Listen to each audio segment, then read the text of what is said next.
Hey, what's up, everyone? My name is Trent. This is Rams Talk, Super Bowl edition. Rams beat the Saints 26-23 in the NFC Championship game.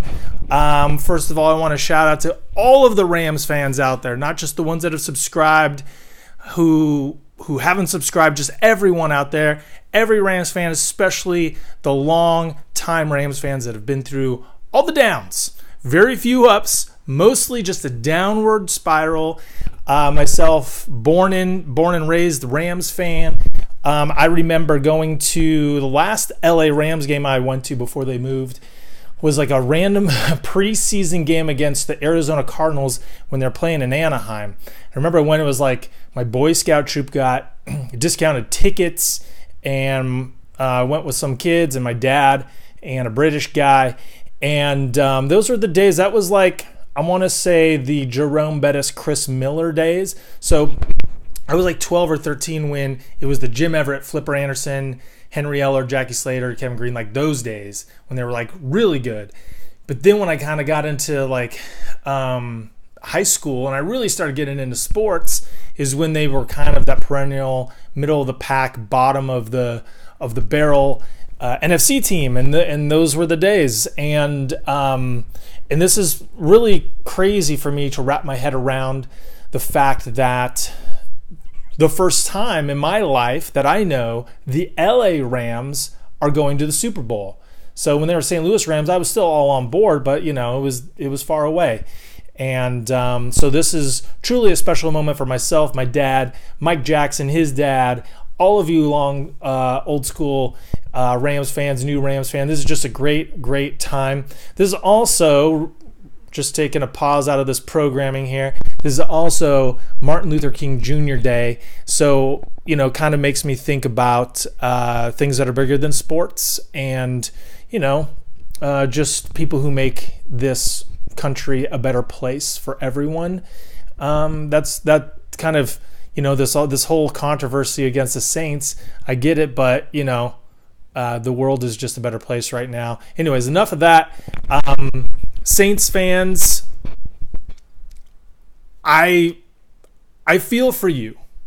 I feel for you because I don't want to see a game decided like that with all this controversy, because honestly, it clouds from the fact that the Rams really won this game.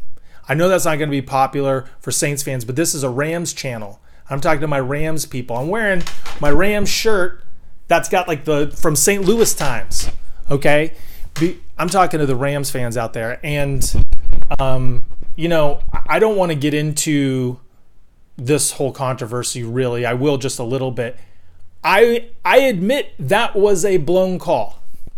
Don't come at me and try and argue how bad of a call it was. It was a terrible call.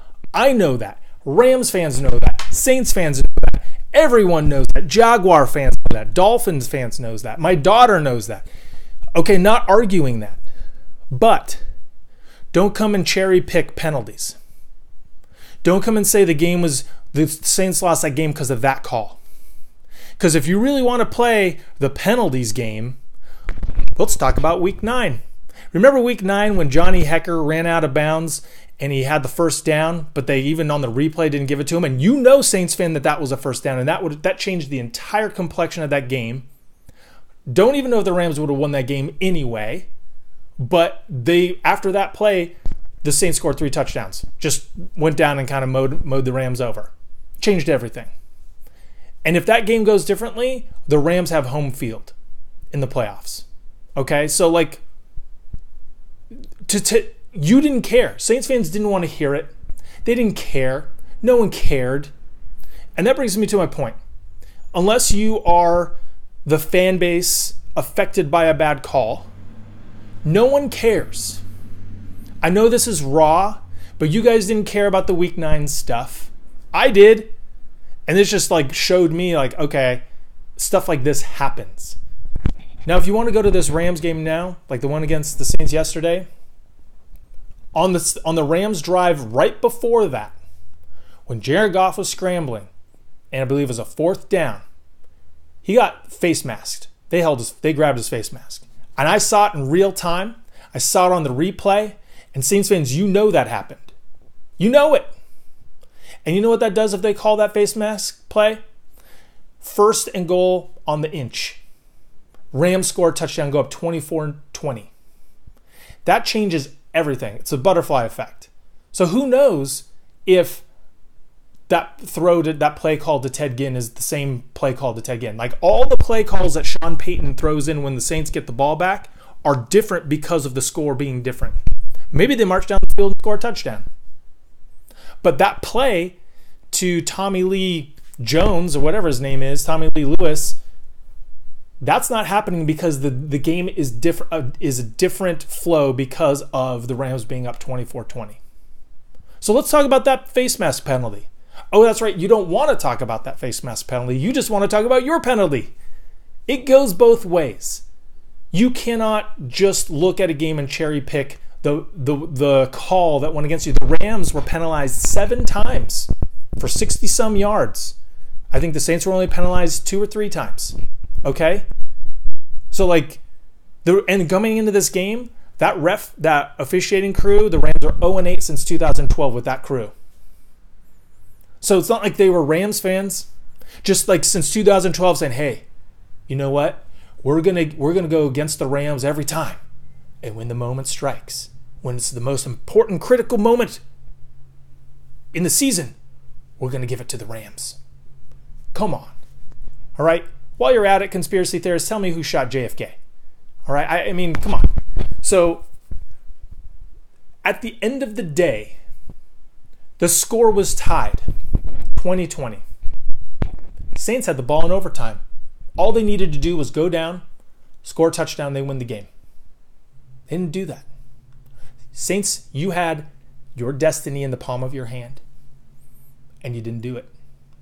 You know who did do it? The Rams, with the 57-yard game-winning kick. So I know it's raw. I know you're processing. Vent. But I'm not going to buy it. I'm not going to buy that was the most egregious call ever in the history of sports, and you guys would have won the game had you had that. I'm not going to buy that. Sell it somewhere else. Now, Rams fans, I'm talking to you now, and I want to give out game balls.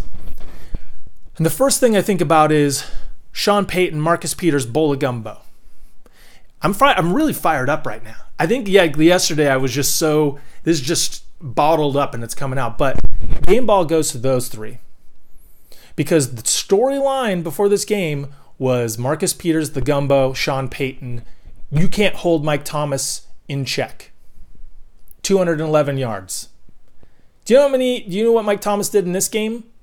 4 catches, 36 yards.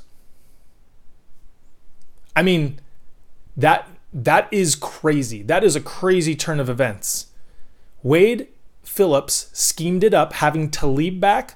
You know, we all knew that having Talib back, has been such a difference compared to when he was out. Since like the last 4 or 5 games he's been, 5 or 6 games he's been back, the defense has looked amazing. Marcus Peters has played extremely well, and that happened. Like they took Mike Thomas out of this game with what Wade Phillips did. Game ball to you 3, because that's big time. And I guess that Marcus Peters is having a bowl of gumbo with Sean Payton right now. So Saints fans, don't talk about penalties when your star receiver had 46 yards. No, sorry, 36 yards. Okay? It's not going to get it done. Running game for the Saints. Between Ingram and Kamara, average 1.7 yards per carry. I'm not saying the Rams running game shredded it, but like, we stuffed your running game and we stuffed your star receiver. It's not like you guys were totally dominating this game and you just got a crappy call. Rams took it to you. So I'm going to go game ball and Ndamukong Suh and Dante Fowler. Ndamukong Suh, House of Spears is what his name translates to. He was a beast. He was a straight up beast. I mean, he was getting triple teamed, I saw at times.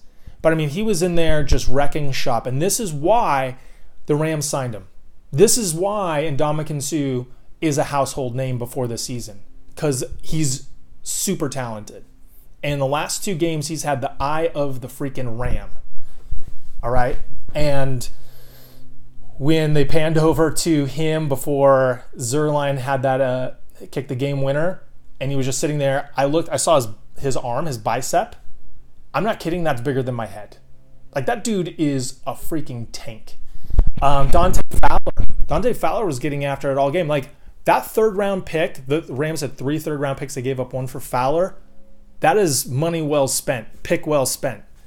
Because he was affecting the whole game, but that last play where he hit Breeze and affected that throw and had that wobbly duck up there, that was critical. Game ball, John Johnson. John Johnson has better hands in the secondary than falling down on his back than Ebukam does, than Nickel Roby-Coleman does. That was awesome concentration on JJ. And he's done that all year for us.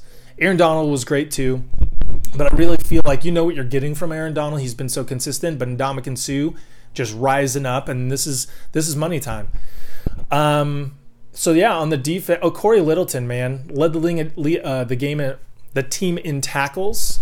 And that was because the Saints' most prolific receiver in this game was Kamara, 11 catches, 96 yards, and Littleton was shadowing him. And you know what they did? They didn't let, aside from that Ted Ginn catch, they didn't allow any big plays. They cast that net. They kept everything in front of them. And yeah, the Saints moved the chain with Kamara with those passes, but they didn't give up the home run hitting plays. If you go back to week 9, Kamara was just snaking his way everywhere. Thomas was catching balls all over the place. They completely shifted that. This is a 26-23 game compared to a 45-35 game. So essentially, they cut the offensive output in half in this game. On the road. That's another thing, Saints fans. You were at home, up by 13 or 13-0. Rams couldn't even hear. Goff had to put his hands over the ear hole. He had to run out to Gerald Everett and tell him what the play was. Then you're up 20-10. It wasn't that one play. All right? If you look at the tail of the tape, like team stats, pretty much everything was identical. Like even completions and passing attempts, it was like 26 and 41 out of 41 for Breeze and Goff. It was like so many things were identical. Time possession was within 2 minutes. The one thing that was definitely in the Rams' favor was total yards. They had probably 80 more total yards than the Saints, and their yards per play or attempt were about 2 yards, almost 1.5 to 2 yard difference. So they were attacking more. They're throwing the ball deeper more than the Saints, which were really just dinking and dunking.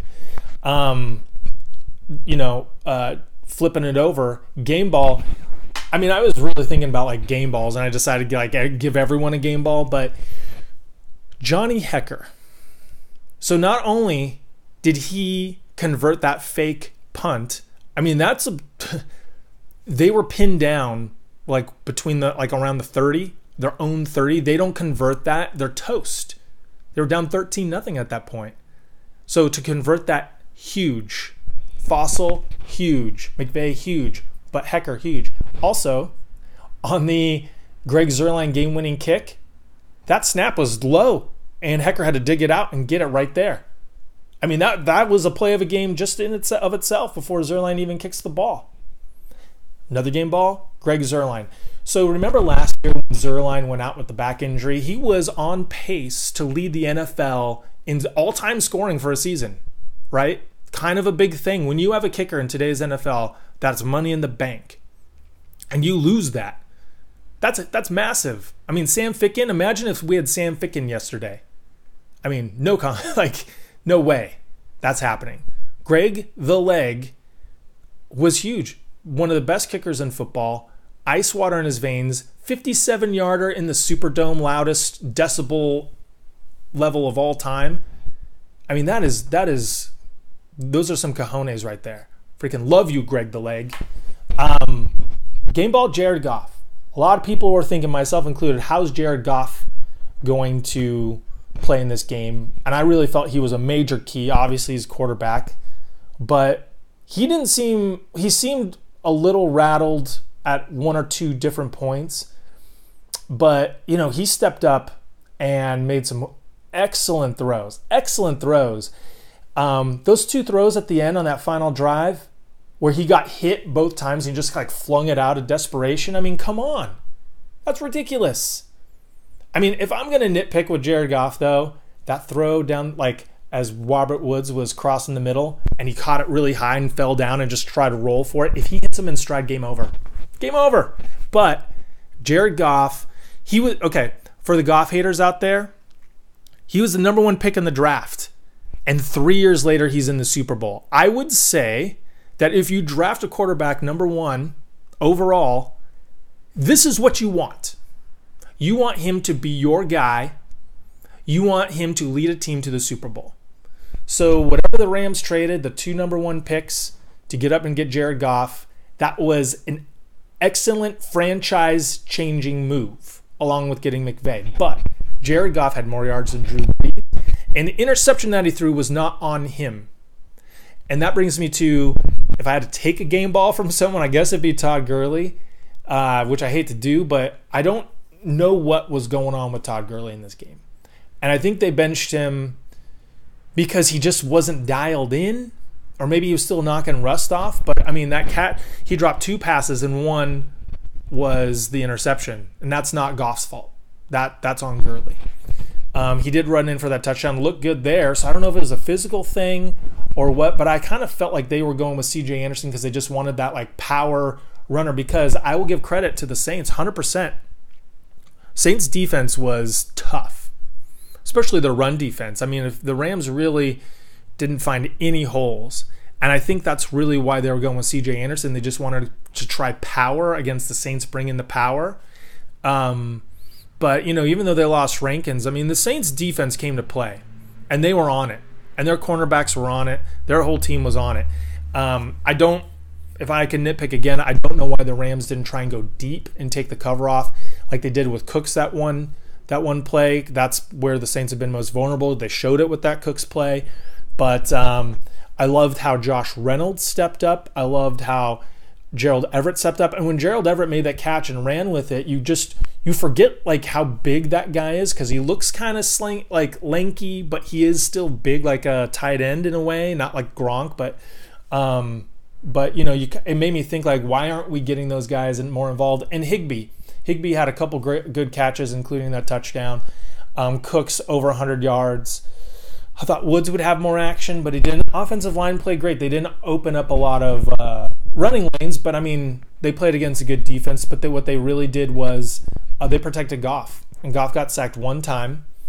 So you really got to take your tip of the cap to the offensive line again. I mean, there's so many things in this game to really unpack.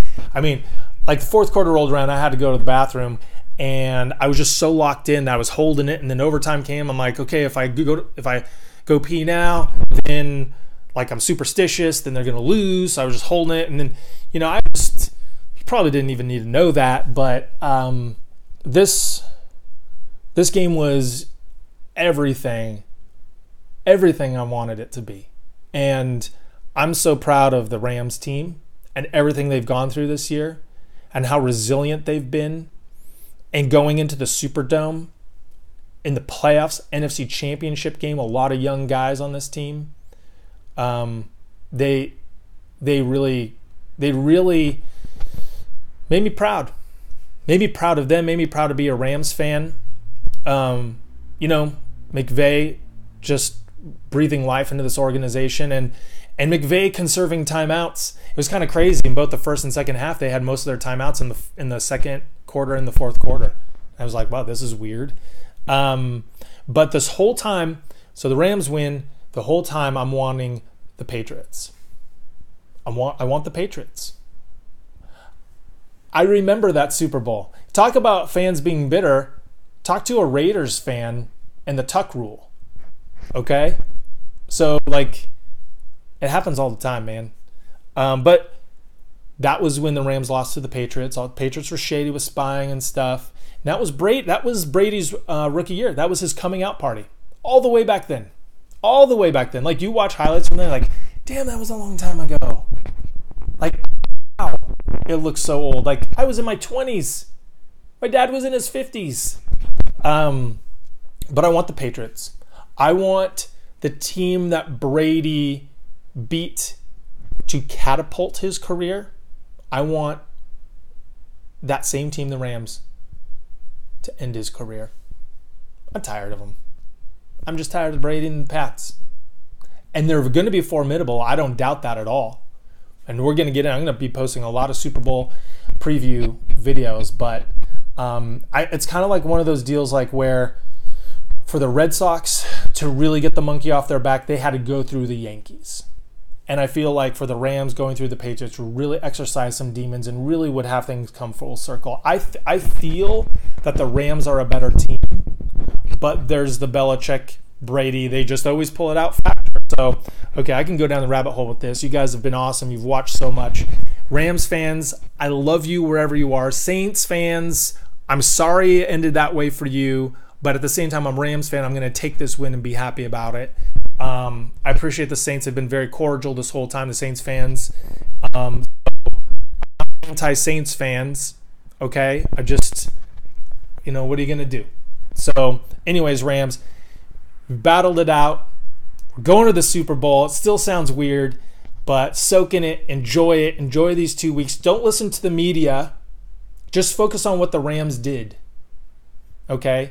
Focus on how the Rams played, the effort the Rams put forth, how the Rams took out the Saints and different aspects of the game.